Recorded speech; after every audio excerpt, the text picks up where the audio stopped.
The sound of a pistol shot echoed across the dry plains, startling a flock of birds into flight as Victoria Nelson clutched her reins tighter, urging her exhausted mare forward through the merciless Arizona territory of 1878. She had been riding for 2 days straight, her provisions gone, hope dwindling like the setting sun that painted the rugged landscape in hues of amber and crimson. Victoria's golden-brown hair, once neatly pinned, now fell in loose strands around her dust-covered face. Her blue calico dress was torn at the hem, and her throat burned with thirst. She had fled her home in Tucson after her father's death, left her with nothing but debts and a gang of creditors who wanted more than just money. Just a little farther, Penny, she whispered to her mare, patting the animal's sweat-slicked neck. We'll find shelter soon. The distant silhouette of a small town appeared on the horizon, a cluster of buildings rising from the flat expanse like a mirage. Victoria squinted, uncertain if her mind was playing tricks on her. The settlement wasn't on any map she'd studied before her hasty departure. As she approached, she could make out a weathered sign. Redemption Creek Population 212. The name seemed both a prayer and a promise to her weary soul. The main street was quiet as twilight descended, with only a few people hurrying to finish their business before nightfall. Victoria felt their curious stares as she guided Penny toward what appeared to be the town's only hotel, a 2-story building with peeling paint and a sign that read Redemption Inn. She had barely dismounted when her knees buckled beneath her. The ground rushed up to meet her, but instead of the hard-packed dirt, she felt strong arms catch her fall. "Whoa there, miss," a deep voice said. "Looks like you've had quite a journey." Victoria looked up into the face of a man with eyes the color of a summer storm and a jawline shadowed with stubble. He wore a dusty Stetson hat and a concerned expression that seemed genuine despite his imposing presence. Victoria began, but her parched throat couldn't form more words. "Name's Adam Everett," he said, helping her to stand. "Town marshal here in Redemption Creek." Victoria managed a weak nod. "Victoria Nelson," she whispered. "I need a room." Adam frowned as he steadied her. "Miss Nelson, you need water and food first. The hotel can wait." He turned to a young boy who had stopped to stare. "Tommy, take the lady's horse to the livery. Tell Hank to give her good care." "Yes, Marshal." The boy eagerly took Penny's reins. Victoria tried to protest, but Adam had already guided her toward a small building with a sign reading Marshal's office. Inside, he settled her into a chair and poured water from a pitcher into a tin cup. "Drink slow," he advised, handing her the cup. "Too fast, and you'll make yourself sick." Victoria obeyed, savoring the cool liquid as it soothed her throat. Adam moved to a small stove in the corner and ladled stew from a pot into a bowl. "It's not fancy," he said, placing the bowl and a spoon before her. "But it's hot and filling." The aroma of the simple stew made Victoria's stomach clench with hunger. She hadn't had a proper meal since leaving Tucson. "Why are you helping me?" she asked, her voice stronger after the water. Adam sat across from her, his badge catching the lamplight. "That's what folks do out here. The desert doesn't forgive the unprepared, and neither do the men who prey on them." His eyes narrowed slightly. "You running from something, Miss Nelson?" Victoria hesitated, the spoon halfway to her mouth. "Not something. Someone." Adam nodded, not pressing further. "Eat your stew. We can talk after." Victoria ate gratefully, feeling strength return to her limbs with each spoonful. When she finished, Adam offered her a piece of bread, the last from a small loaf on his desk. "Thank you," she said, accepting it with genuine gratitude. "Once you're settled, you'll need to consider your next steps," Adam said. "Redemption Creek is small, but we look after our own. If you need work, Mrs. Whitman at the general store is looking for help." Victoria studied him, trying to discern his motives. Men had rarely shown her kindness without expecting something in return. But Adam's eyes held no hidden agenda, just a straightforward offer of assistance. "I don't want to be a burden," she said. "Helping someone in need is never a burden, Miss Nelson," Adam replied, his voice firm. "It's what separates us from the wilderness around us." By the time they left the marshal's office, night had fully descended on Redemption Creek. Adam escorted Victoria to the hotel, where he arranged a room for her. "Get some rest," he said at the door to her room. "Tomorrow will look brighter." Victoria wanted to believe him, but experience had taught her to be cautious.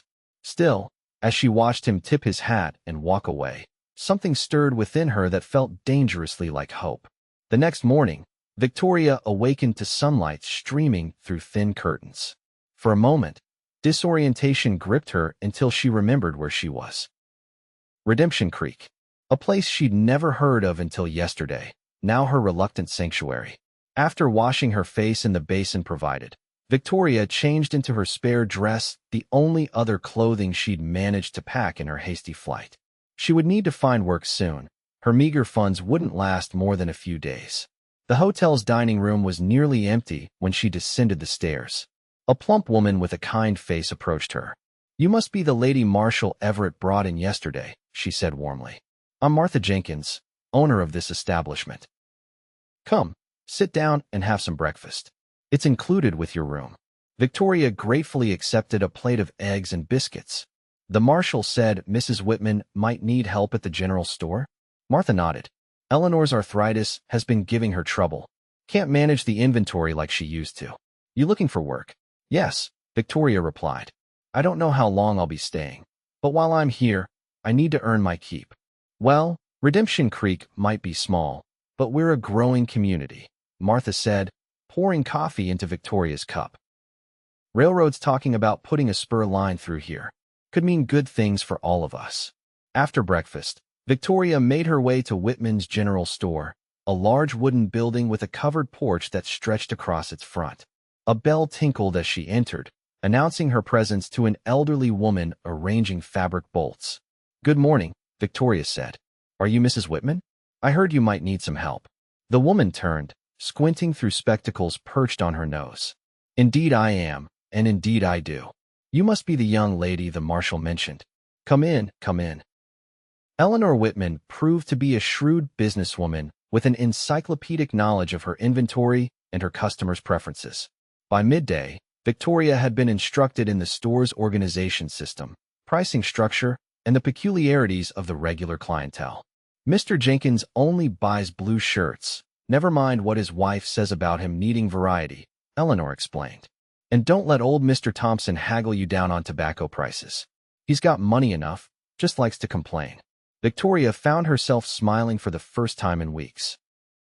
The work was straightforward, the customers friendly, and Mrs. Whitman's chatter a welcome distraction from her troubles.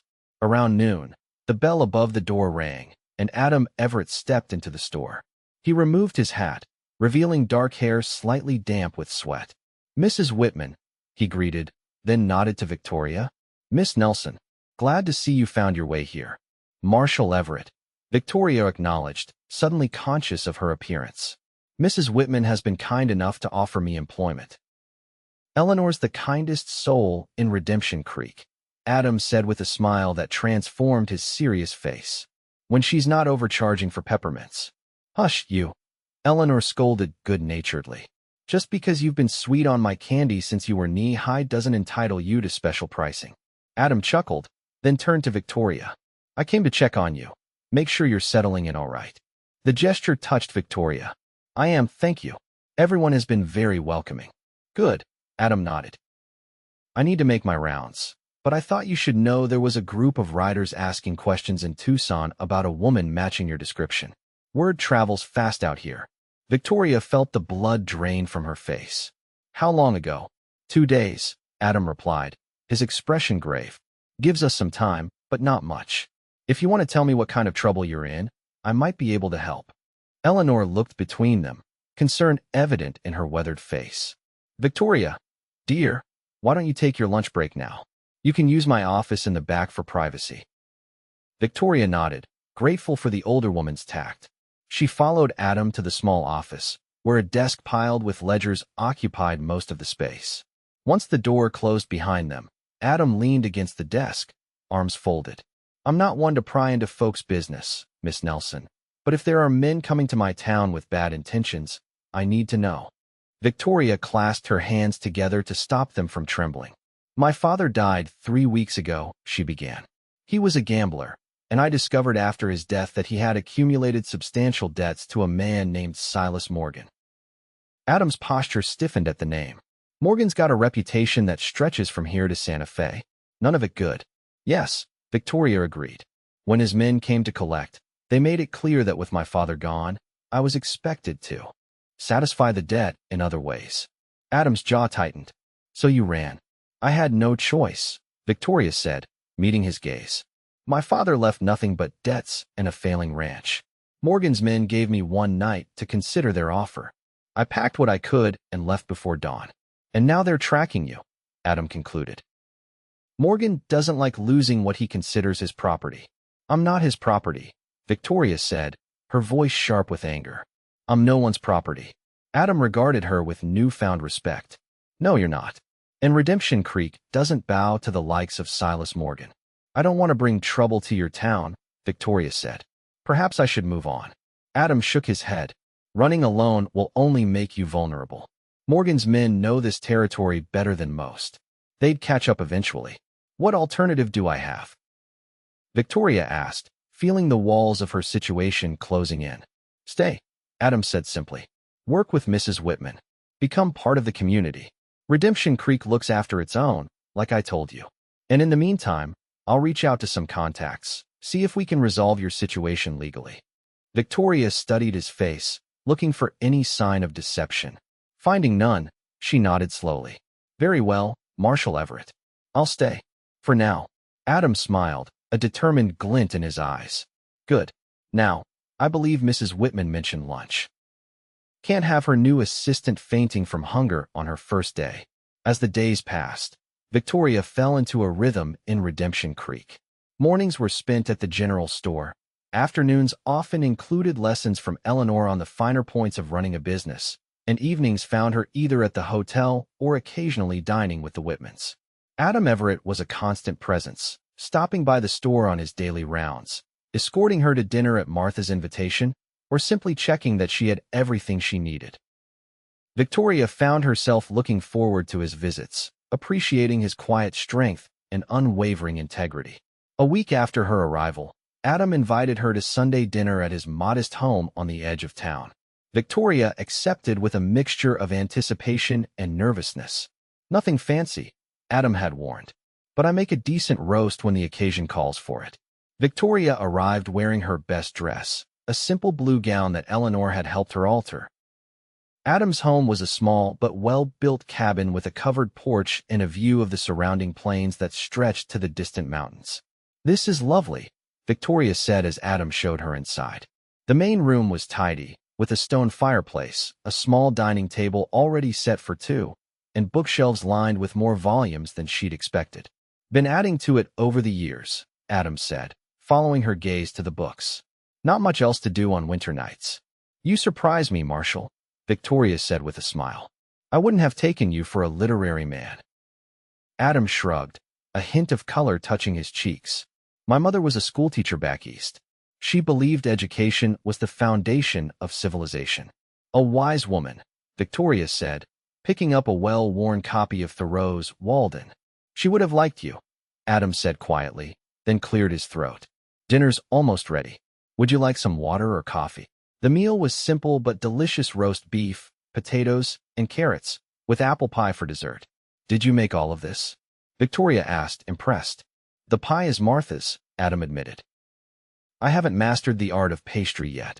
Their conversation flowed easily, touching on books they'd both read, Life in Redemption Creek, and Adam's journey from a young deputy in Colorado to marshal of his own town. What about you? Adam asked as they sat on the porch after dinner, watching the sunset paint the sky in brilliant hues. What did you dream of before life intervened? Victoria was silent for a moment, considering the question. I wanted to teach, like your mother, she finally said. My father thought it a waste of time for a woman, but I loved learning. It's not too late, Adam suggested. Redemption Creek has no proper school yet. The children get lessons from Reverend Philip's wife 3 days a week, but as the town grows. Victoria felt a spark of possibility ignite within her. Do you really think there could be a place for me here? As more than just a shopkeeper? Adam turned to her, his eyes serious. I think you can be whatever you set your mind to, Victoria. And I think Redemption Creek would be lucky to have you, in whatever capacity you choose. The way he said her name, the first time he'd used it instead of Miss Nelson, sent a warm current through her veins. Victoria found herself drawn to him, to his quiet confidence and unassuming kindness. The moment was broken by the sound of approaching hoofbeats. Adam was immediately alert, standing and placing himself between Victoria and the approaching rider. A young man on a lathered horse reined in at the porch steps.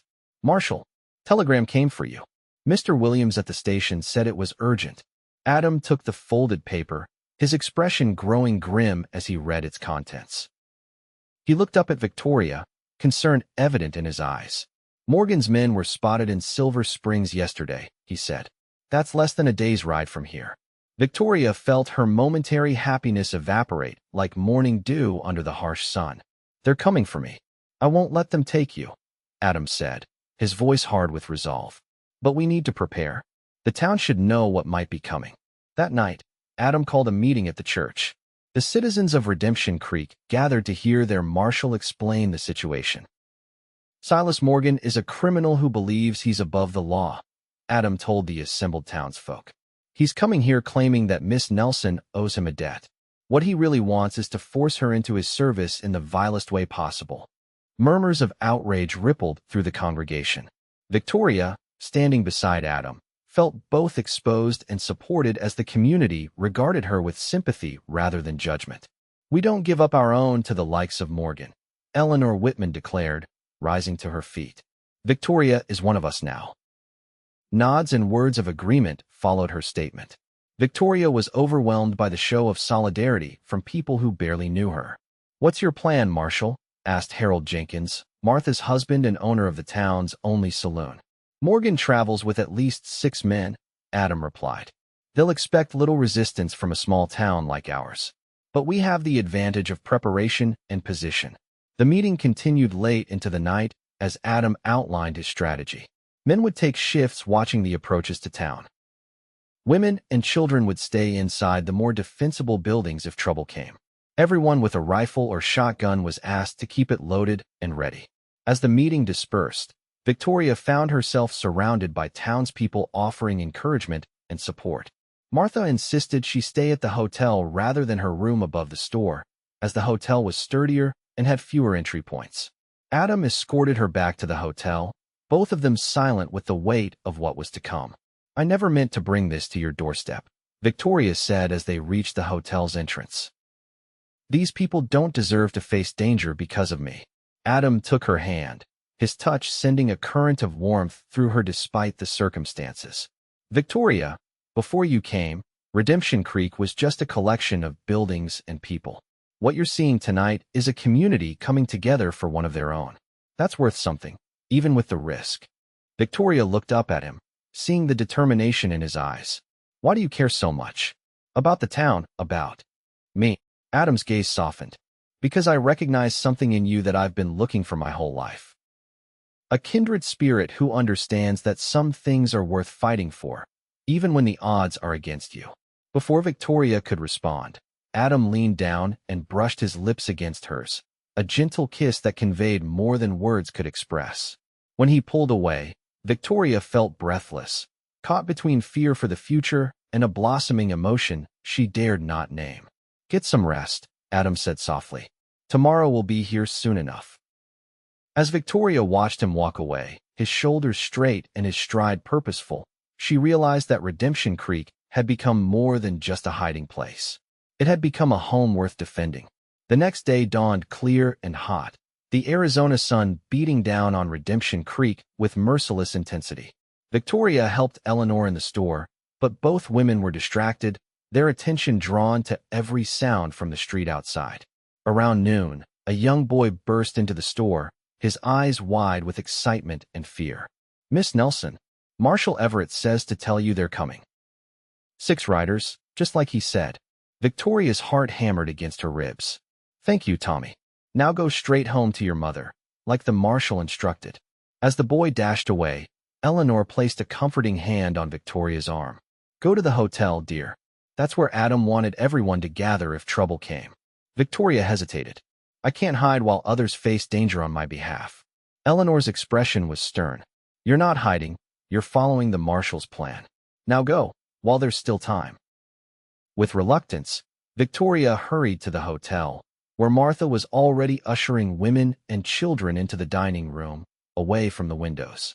Through the front windows, Victoria could see Adam standing in the middle of the street, flanked by several armed townsmen positioned strategically around the main thoroughfare.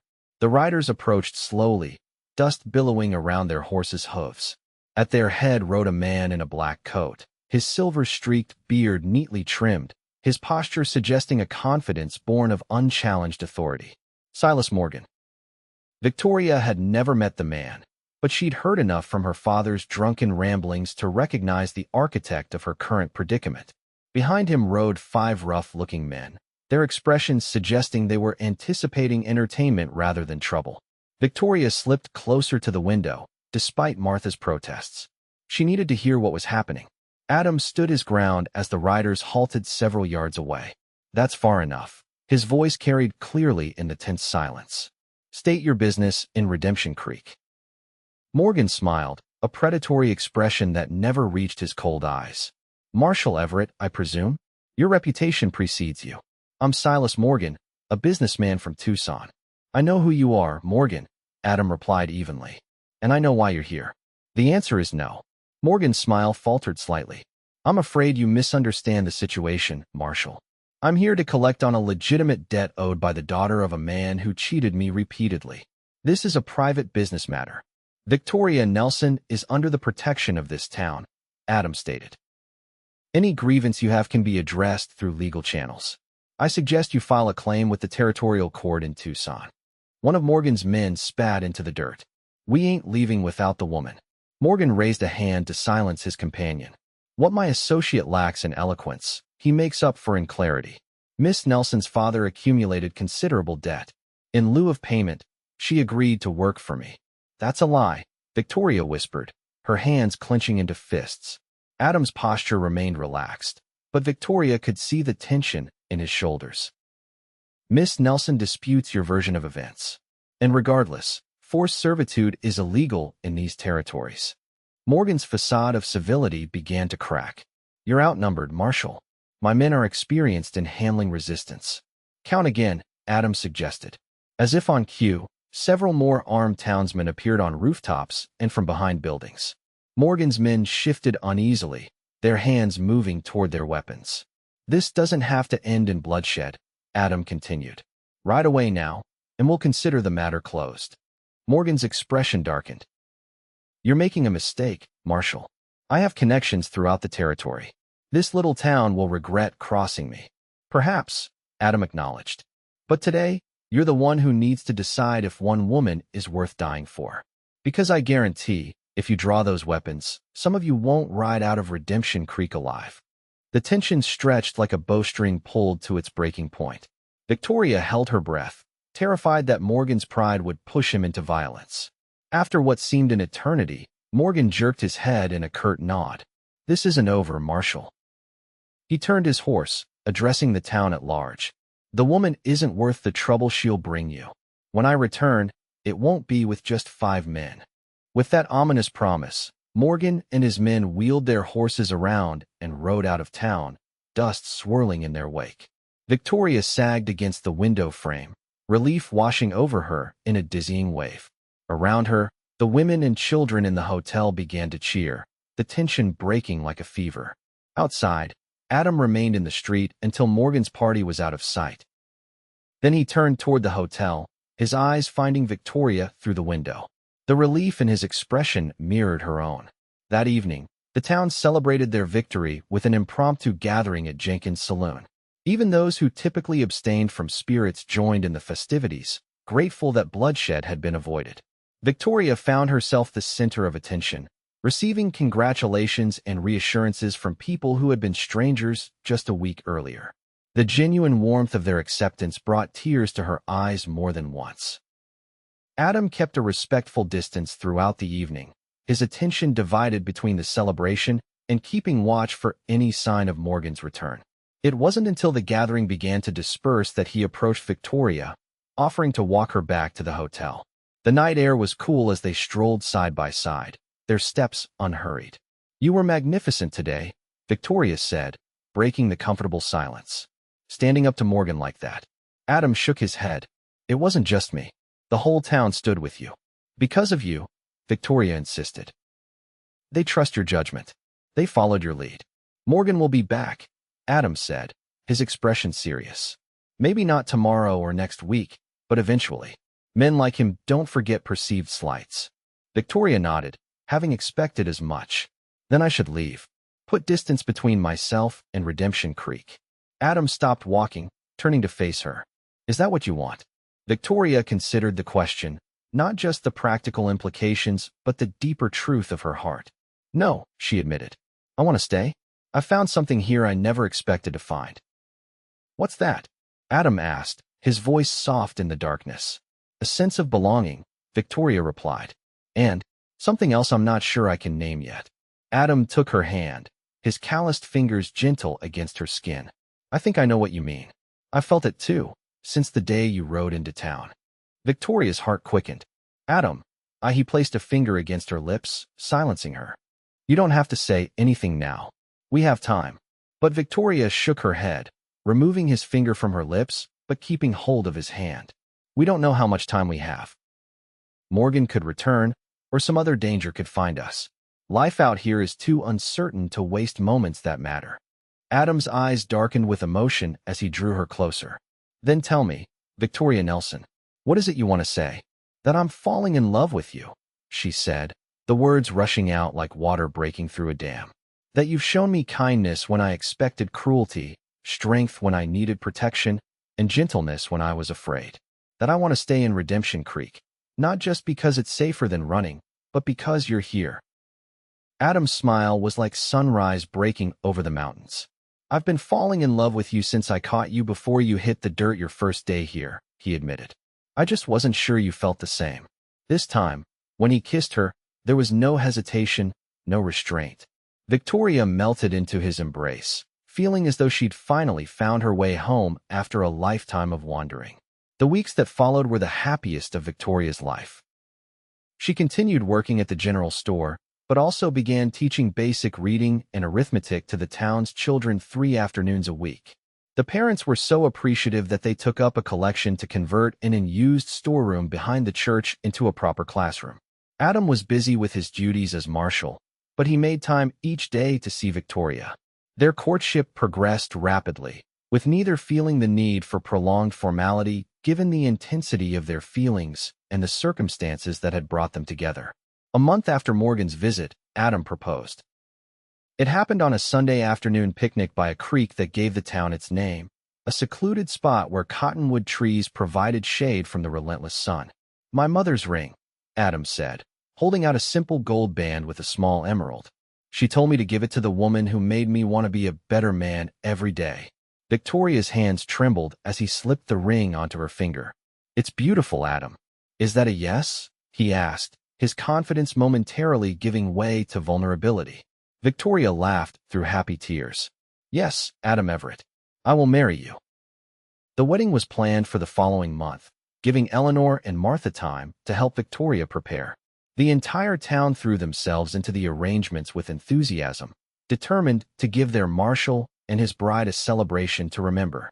But the shadow of Silas Morgan still loomed over their happiness. Adam received reports of Morgan consolidating his operations, extending his influence with territorial officials, and making inquiries about Redemption Creek's defenses. He's planning something, Adam told Victoria one evening as they sat on the porch of what would soon be their shared home. I've written to the federal marshal in Tucson, asking for support, but their resources are stretched thin with the Apache situation to the south. Victoria squeezed his hand. We'll face it together, whatever comes. I've been thinking, Adam said, his expression thoughtful. After the wedding, maybe we should consider moving on, starting fresh somewhere Morgan's influence doesn't reach. Victoria studied his face, seeing the conflict in his eyes. You don't want to leave Redemption Creek. This is your home, your responsibility. Adam sighed. Yes, but you're my responsibility too, Victoria. I won't risk your safety out of pride or misplaced duty. What if there was another way? Victoria suggested. Morgan's power comes from fear and corruption. What if we could undermine that? Adam raised an eyebrow.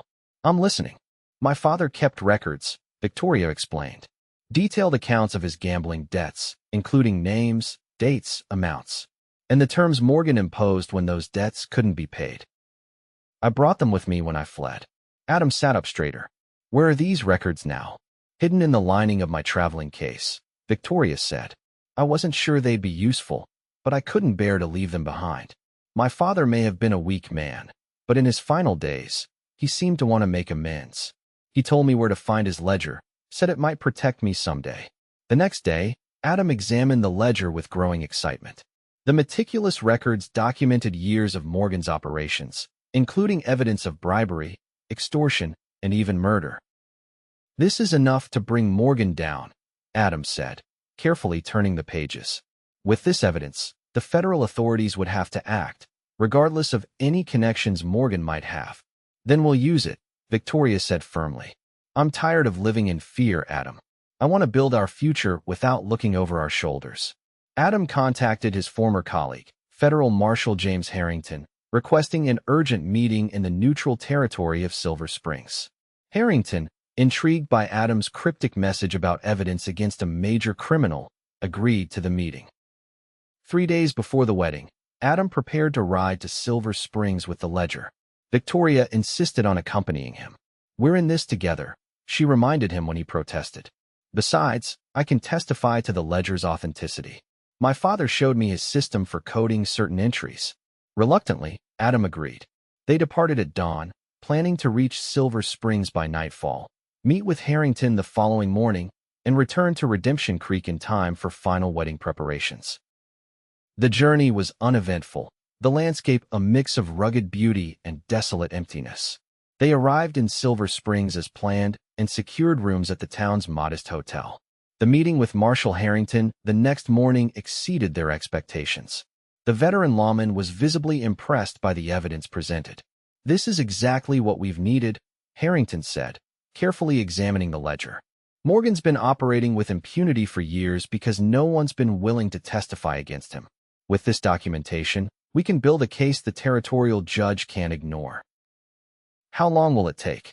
Adam asked. Harrington rubbed his graying beard thoughtfully. To gather supporting testimony and prepare the warrants? A few weeks, maybe a month. Morgan won't go down without a fight, and I want to make sure every detail is airtight before we move.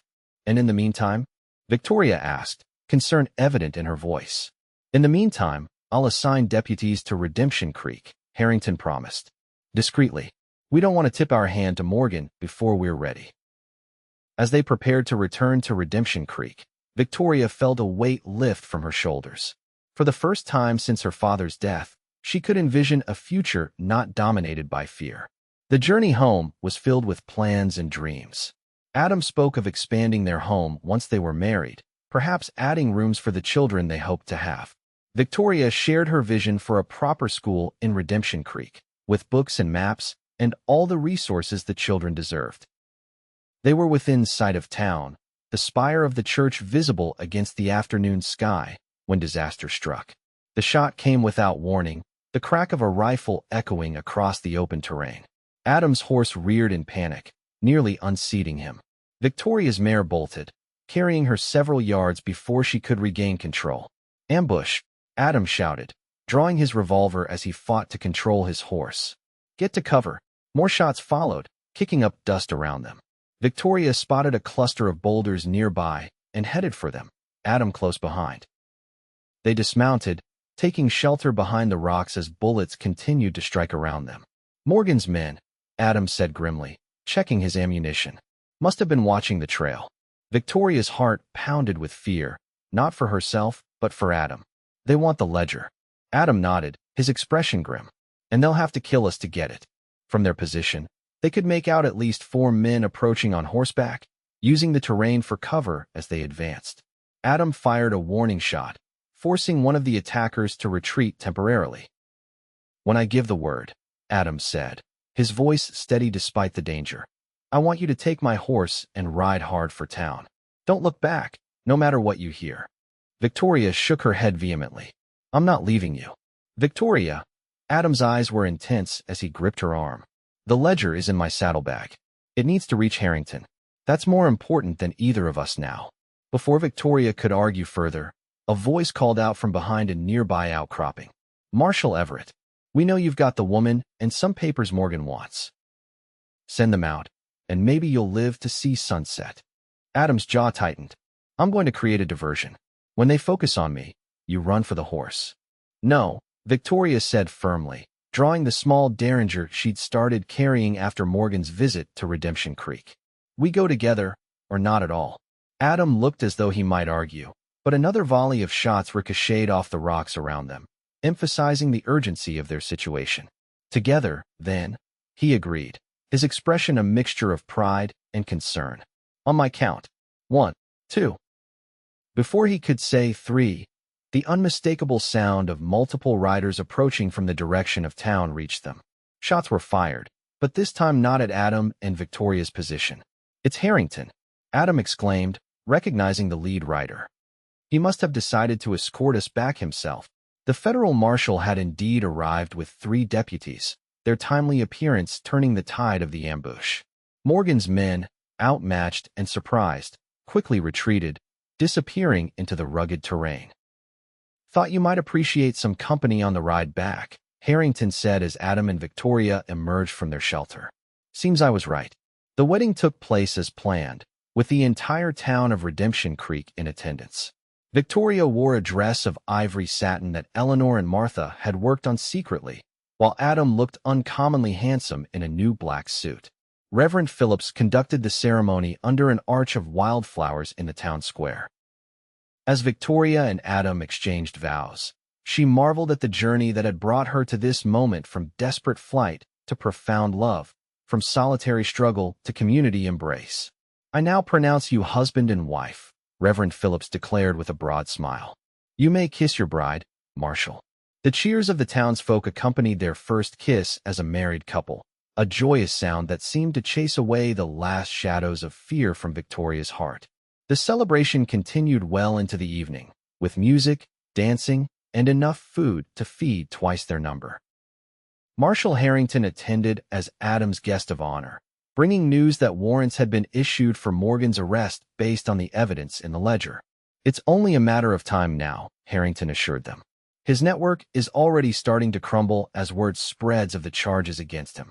As the night deepened and the celebration continued, Adam led Victoria away from the crowd, toward a quiet corner of the town square. From his pocket, he produced a small cloth-wrapped bundle. A wedding gift, he said, placing it in her hands. Nothing fancy, but... Victoria unwrapped the cloth to reveal a small loaf of freshly baked bread. She looked up at him, puzzled. The day you rode into town, Adam explained, I had been saving that last piece of bread in my office for my lunch. But seeing you so hungry, so in need of kindness, I knew then that I would always want to take care of you, to put your needs before my own.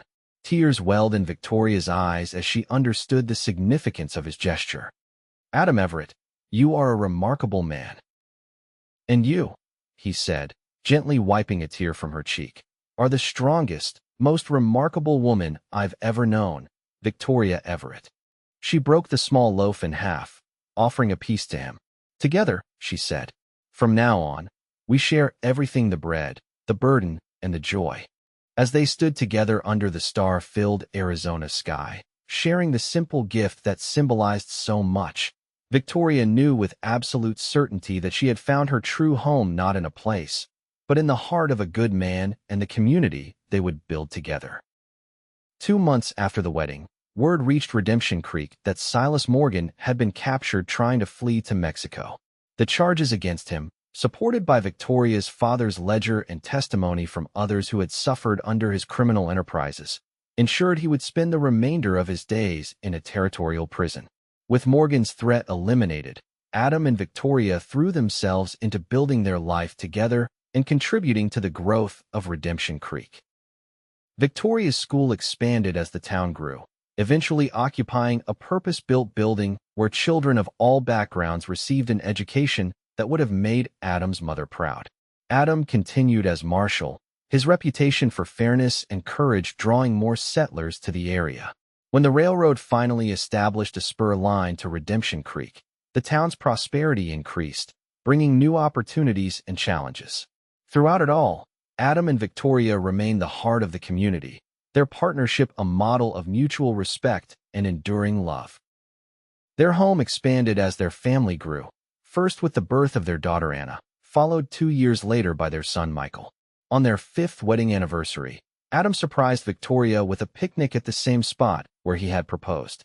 As they watched their children play beside the creek that had given the town its name, Victoria reflected on the journey that had brought her here. "Do you ever think about that day?" she asked Adam, leaning against his shoulder as they sat on a blanket in the shade. "When I first arrived in Redemption Creek." Adam smiled, his arm tightening around her. "Often. I remember thinking you were the most beautiful woman I'd ever seen, even covered in dust and ready to collapse." Victoria laughed. "I was terrified, running from one danger into unknown territory. I never imagined I'd find everything I ever wanted in a town I'd never heard of. And I never imagined that offering a piece of bread to a stranger would change my life forever," Adam said, kissing her forehead. "Best decision I ever made." As the sun began its descent toward the western mountains, casting long shadows across the landscape that had become their home, Victoria Everett knew that her heart had found its resting place. In the arms of a man who had once saved the last piece of bread for her, she had discovered the true meaning of love not in grand gestures or flowery words, but in the daily choice to put another's needs before one's own. In the years that followed, Redemption Creek continued to grow and prosper. The small classroom where Victoria had first taught expanded into a proper school with 3 teachers and over 60 students. Adam eventually transitioned from marshal to mayor as the town's needs evolved, his steady leadership guiding Redemption Creek through the challenges of territorial politics and economic changes. Their children grew strong and capable, Anna inheriting her mother's intelligence and determination, Michael displaying his father's quiet courage and sense of justice. The Everett home became a gathering place for the community, its doors always open to those in need of counsel, comfort, or simply a friendly conversation. On their 25th anniversary, the town surprised Adam and Victoria with a celebration that rivaled their wedding day. Former students, now adults with families of their own, returned to honor the teacher who had opened worlds of possibility through education. Men and women whose disputes Adam had settled fairly over the years came to recognize the leader who had shaped their community with wisdom and integrity. As they stood together receiving the good wishes of their friends and neighbors, Victoria squeezed Adam's hand, still strong despite the silver now threading through his dark hair. "Did you ever imagine this?" she whispered, gesturing to the thriving town around them. "When you first pinned on that marshal's badge in a dusty little settlement?" Adam shook his head, his eyes crinkling with happiness as he looked down at her. "I hoped for purpose, for a chance to build something worthwhile. But I never dreamed I'd find a partner to share it all with, to make every challenge worthwhile and every victory sweeter." Victoria's heart swelled with love for this man who had saved her in more ways than he would ever know. "That day you gave me the last piece of bread. I thought you were just being kind to a stranger." "I was," Adam said, his smile warm with memory. "But something happened in that moment, Victoria. Something I couldn't explain then and still can't fully capture in words. It was as if my soul recognized yours, even before my mind understood what was happening." As the celebration continued around them, Victoria reflected on the journey that had brought them to this moment, the desperate young woman fleeing from danger, the principled lawman who had offered protection without condition, and the love that had grown between them, steady as the mountains on the horizon. Their story had become part of the fabric of Redemption Creek, a testament to the power of courage, compassion, and the willingness to put another's needs before one's own. It was a legacy that would endure in the lives they had touched, the community they had helped to build, and the family that carried their values forward. In the end, Victoria understood that the true redemption promised by the town's name had been fulfilled in her own life, not through escape from the past, but through the discovery of a love that had transformed her future. A love that had begun with a simple act of kindness. A cowboy who had saved the last piece of bread, placing it in her hands before his own.